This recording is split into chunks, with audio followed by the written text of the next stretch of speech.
Hi everyone, for tonight's Nightcap and review, I'm having water, and tonight I'll be discussing Iced by Amanda Penn. This is a book I received as an ARC, but of course I'm giving my honest opinion. This is the second in the series with an ongoing storyline, so you do have to read book 1 in order to read book 2.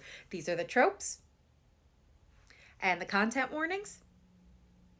And my rating for this book is 4 stars, so what's it about? So this book continues the story of Brianna a year after book 1. She has not seen or heard from Gabe since he disappeared, and she is still dealing with the loss of her mother. As she stands before Hera to hopefully get an annulment, the goddess Vera breaks in, telling her Gabe never abandoned her, but instead has been held prisoner by Hera in Tartarus. Why? Well, to stop the annulment, because she has bigger plans for Gabe and Brianna, and for those plans to happen, they need to be married. Well, now that Brianna knows where her husband is, it's time to go retrieve him with the help of their friends. Unfortunately, during their mission, their friend Greer cast a spell on Aiden, Brianna's stand-in guardian, to save him from an enchantment. The spell, however, was a love spell that will have horrible consequences for Greer if they don't break it. The only way to break it, however, is with the help of the goddess Juliet, Brianna's dead mother.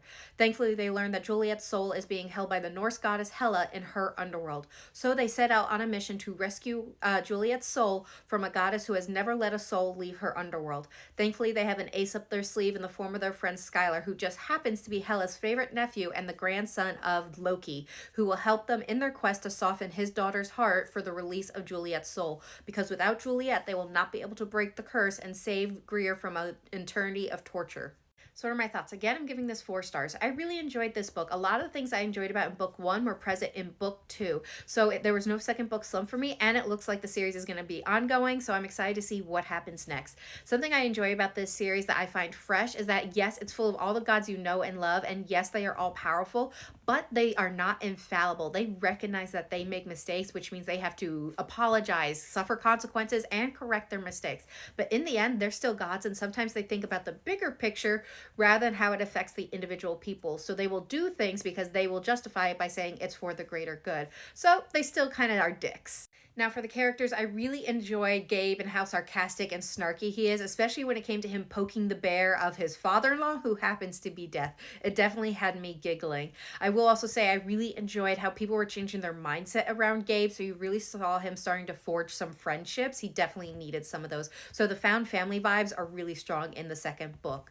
Now, with Brianna, she's definitely a cool female main character who will not let anything stand in her way when it comes to rescuing her husband, not even goddess Hera, who is the queen of the gods.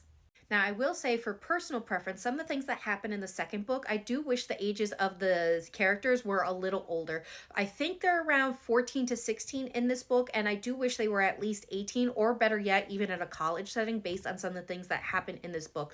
But that is all personal preference. Overall, I still really enjoyed the book, and I'm excited to see what happens next. This book will be available April 15th, so soon. It is, again, a second in a series where you do have to read book 1. Book 1 is available, so definitely check it out. They're quick, fun reads, and I cannot recommend them enough. So I hope everyone has a good night and happy readings.